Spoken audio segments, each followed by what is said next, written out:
You see the surface of me, but it was also therapeutic for me to get that out of my system and say, you know what, I'm proud of where I've been and where I am now. But to know the man today, you have to look at the man from yesterday. And just writing that book, it was just therapeutic. And just to see the reaction of certain, oh, man, you used to do this or you used to do that, or wow, you know, I can relate to that too. I did that once too. It was powerful. It was just powerful to see people relate to something like that. So I think that sometimes that's kind of what's missing when we look at mentoring people, or we look into kind of bringing people up, that we aren't transparent enough to share the some of the experiences that we went through, whether it show us as flawed, you know what I'm saying, or show us as going through something or what have you. I look at it like this: I can be vulnerable to a point where if I expose my vulnerabilities to you, you can't use that against me, because I'm leaving you powerless. I've already put it out there. I've already put it out there on the table. Exactly. And if I'm proud of it, right, if I'm okay with it, then that's fine. I mean, and just to see the love that I received. I mean, the West Coast, I got to give it to them. I mean, I got a lot of love from the West Coast. Okay.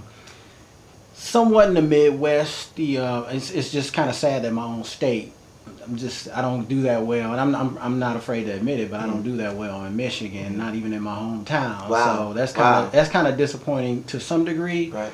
But once I went out west and really accepted that love and listened to the kind words that people spoke, it didn't bother me much anymore. I think sometimes we're biased against our own. You know, I think that because we become so familiar with one another that we say, oh, that's just Raja. You know what I'm saying? And so they don't take that seriously. They really didn't look at what you become. You know, the diamond in the rough that you've actually become.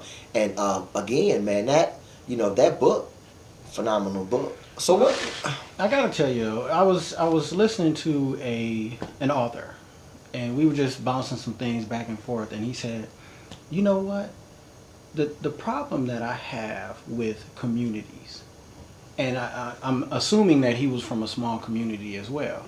He said, the problem I have with communities is the fact that they're always fussing about these issues that the community has. There's no togetherness or anything like that, but they don't embrace teachers, social workers, writers, painters, artists, anybody that's creating music. They don't embrace these people who can actually help bring value to the community. Exactly. And that stayed with me. It's like, wow. Because it's like I look at Flint and it's like, wow, it's the same thing here. Right. We don't preserve our culture. We don't. Right. We don't embrace that. And there are a lot of talented people in this city, and you can't look at them from what they have on or anything like that. You have to look inside of them and say, okay, oh wow, that is a talented young woman, or that's a talented young man. I can totally identify what it is that you're saying, because I remember my first experience, like really traveling out and going to a conference off for a job that I worked, and the job was based out of Flint, but I ended up going to New York for a particular conference. And I remember how valuable I felt going to that conference. Exactly. And how beat down I felt being home. And it was because the people who didn't know me saw the value that I carried. You know, and it was refreshing, and it helped me to kind of fight forward and gave me the strength and the intestinal fortitude to want to do more and to really have a passion after what it was that I was doing, and to not let that deter me. But it can be difficult, because normally your expectation is, well, if this is home, home's supposed to take care of home. But that's not how it is. Right. I mean, it's the same thing with family. You know, I honestly, I don't even know if many of my family even know I'm a writer. You know, and it's not that it bothers me. It's just it's just a fact. You know, I just keep on moving. So it's not something that I look at and be like, oh, I don't like these people. That's totally irrelevant. You know, my thing is, I love to write. I'm doing it because I love to do it, and I'm putting this book out there. You know, I'm trying to get noticed, and you know, the bottom line is, you want to do something. You want to make money doing things that you love to do. You know, and I may not do this for the rest of my life, but it's something that I want to do right now. So you talked about the West Coast, that they gave you a lot of love. Where did it seem like the market kind of picked up for you? Well, the first thing I wanted to ask you is what publishing company did Sinners Have a Soul to? Well, Sinners Have Soul too was basically self-published, Okay. but with generous donations. Okay. The book took care of itself. Okay. So all I had to do was write it, Okay. and it really those people that did generously donate were happy with the result, I'm sure. as I was as well. So it was basically self-published. Okay. And so, what kind of markets did you end up going into? I mean, I know you talked about the West Coast, so I'm assuming like California. Mm-hmm. California, Nevada, Washington State, Utah. Oh, wow. And you even gotta look at the South. Boston is a wonderful place as well. I mean, these are people. This is an area. These are areas where people read. And I'm not saying that people don't read in Flint. People always want to take your words, and so I'm putting it out there now. That's not what I'm saying. You heard it here first on Common Ground. He's putting it on camera, so don't get it twisted. I didn't say that. Right. I did not say that. Although they could read more, they just, and then you don't even have to read my book. Just read something. Right. Read the newspaper or something. Right. But these are cultures that read and really get off on reading. So those are the better places to head.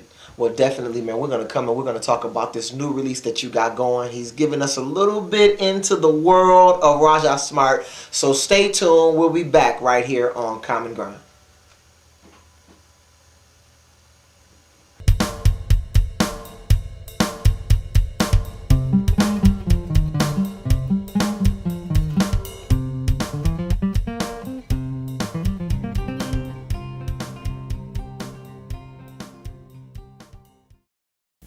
Access television, no commercials, sit and listen. People just like you and me, voices of community, freedom to communicate only on cable. This is great, our nation's First Amendment TV. Cats, kids, history, environmental manatees, beaches, parks, and scenery. Turn us on, you might see me. Controversy, politics, spiritual and skating tricks. Our nation's First Amendment TV. Welcome back to Common Ground. For those of you who have been tuning into the show, you know that I'm having a conversation with a very talented young man, Mr. Jarvis Smart. And we talked about his previous release, Sinners Have a Soul Too, which has done very well. It's done well on the West Coast, especially. He talked about California, I believe you said Utah. Did you say Nevada? Washington State. So that is a very impressive resume for a first, quote-unquote, personal release, if you will, which was self-published. I mean, that says a whole lot. I remember the book signings at the Brown Sugar Cafe and the other cafe. I'm trying to recall it on Grand Traverse. What is that? The sugar? Good Bean Cafe. Bean Ken is Cafe. gonna kill me. Good Bean Cafe. Yeah, and yes. they were definitely gracious enough to allow us to have a book signing there, and got a little bit of video footage on that, and had a real good time. It was just real cool, real laid back, and got a couple of people that came through and bought the book. You know, who had not previously heard of it, but purchased it right there on the spot. Exactly. And I just love how professional y'all had it though. My partner, he had his Mac out. You know, we're Mac. We use Apple computers. Okay, we advocate for Apple. Right. And my man had his Mac laptop out, and he had it all set up with the credit cards. You could give your credit card number and have it paid right there, right on the spot. So I was pretty impressed with that. You know, but we got a new release in the house, and I'm scared to hold the book up because I'm scared my fingers gonna burn because the release is hot. Clarity of Absence.